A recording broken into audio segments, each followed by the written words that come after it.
कि एक दूसरे जिला से दूसरे जिला पर चली गई है, तो उसको तो जो जिला में है वही जिला में कर देना चाहिए।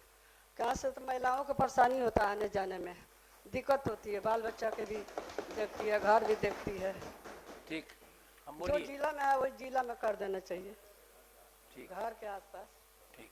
ऐसा बहुत सुविधा होगा लोगों को, महिलाओं को। सदन में राबड़ी देवी गर्जी हैं। देखिए, राबड़ी देवी अक्सर जब भी सदन में कुछ बोलती हैं तो सरकार को मिर्ची लग जाती है। फिर नीतीश कुमार उठकर बोलते हैं कि तुम लड़की हो, बैठो। सभापति को कहते हैं कि इन तीनों को चुप कराइए, बैठिए। और लेकिन आज राबड़ी देवी ने जब बोलना शुरू किया तो सरकार मान गई। सरकार चुपचाप राबड़ी देवी के बातों को सुनकर और कहती है कि ठीक है। देखिए, आपको बताऊं कि राबड़ी देवी विधान परिषद में नेता प्रतिपक्ष है और अक्सर राबड़ी देवी महिलाओं को लेकर मांग उठाती है। नीट छात्रा पर भड़की थी राबड़ी देवी।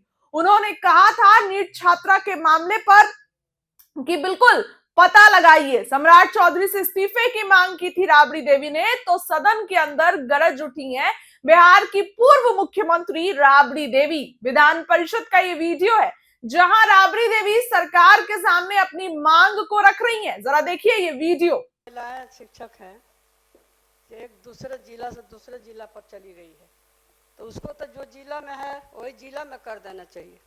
कहाँ से तो महिलाओं को परेशानी होता है, आने जाने में दिक्कत होती है, बाल बच्चा के भी देखती है, घर भी देखती है। ठीक, हम जो बोलिए। जिला में है वही जिला में कर देना चाहिए, ठीक, घर के आसपास। ठीक। ऐसा बहुत सुविधा होगा लोगों को, महिलाओं को।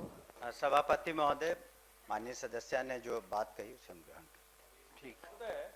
एक मंत्री महोदय ने कहा है तो जारी कर दिया गया है, एक संज्ञान में दे देना चाहते हैं। एक छूट रहा है जो सदन में आया भी है, आएगा।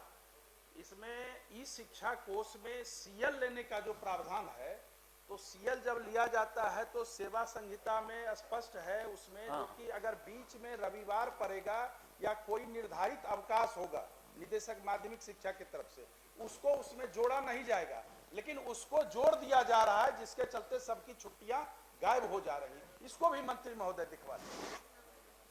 ठीक है महोदय। महोदय तो इसका भी ध्यान रखा जाए कि सबका क्वेश्चन छूट नहीं जाए, उसका जवाब आ जाए। न महोदय छूटेगा नहीं, बहुत छोटा है। अब नहीं। महोदय, सिर्फ हम एक चीज चाहते हैं कि माननीय मंत्री यह बात का आश्वासन करें कि सिर्फ मातृत्व अवकाश नहीं है, चिकित्सा अवकाश भी है, और जो महंगाई भत्ता है वह भी वृद्धि जो हुआ है वह भी, जो लंबित है अध्ययन अवकाश भी, वो लंबित को जो पुराने लंबित है उसको भुगतान करना चाहती है सरकार। ये कमिटमेंट के लिए, ये कहने के लिए हम माननीय मंत्री को आए, इस पर कुछ विचार कीजिए। माननीय सभापति महोदय, वो मैंने उदाहरण स्वरूप दिया मातृत्व अवकाश का, लेकिन जो भी लंबित ऐसे मामले हैं जो आपने जिसका जिक्र अपने प्रश्न में किया है, उसका भी हम लोग भुगतान कर देंगे, क्योंकि उनका जो हक है वो तो निश्चित रूप से जो जैसे जैसे संज्ञान में आ रहा, हर मंगल को हमने कहा कि जब समीक्षा होती है तो इन सब बातों पर भी ध्यान दिया जाता है, और बहुत मामले कम हुए हैं। निश्चित रूप से कुछ जगह मामले लंबित होंगे तो उनका भी हम लोग भुगतान कर देंगे। ठीक है, अब तारांकित प्रश्न दिए जाएंगे। Professor doctor Naval Kishore Yadav, doctor Sanjeev Kumar है?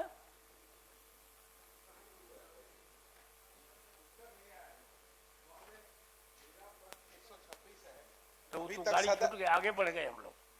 नहीं, एक्चुअली अभी तक तो सदन में शिक्षकों के लिए बात हो रही थी, हमारा प्रश्न था छात्रों के लिए, छात्रों की सुविधा के लिए मेरा प्रश्न था महोदय। क्या कौन सा? 126 है? 126 उत्तर भी नहीं आया है महोदय। नहीं, ये तो बहुत ज्यादा आगे है जी, इस पर तो अल्प सूची में आप इसका जवाब नहीं आया है। नहीं आया है। आप अलग से दे देंगे आपको महोदय, लेकिन इसको सभी को अपलोड हम लोगों ने कर दिया है। नहीं है, पता नहीं, आप हमसे अलग से ले लीजिएगा, मेरे पास है प्रश्न। ठीक। श्री नवल किशोर यादव, डॉक्टर संजीव कुमार सिंह, श्री सर्वेश कुमार, श्री गुलाम गौस।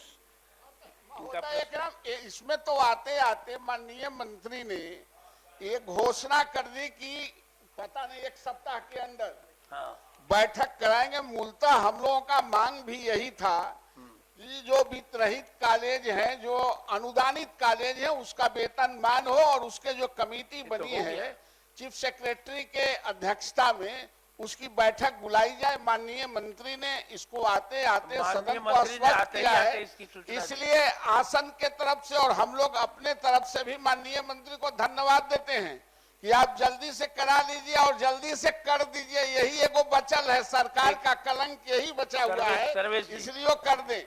सर्वेश जी महोदय, यह जो कमेटी में तीन ढंग के वित्त रहित शिक्षक, संस्कृत और मदरसा, इसमें वस्तु स्थिति यह है कि संस्कृत के शिक्षकों का नियत वेतनमान है, वेतन भी है, वेतनमान भी है।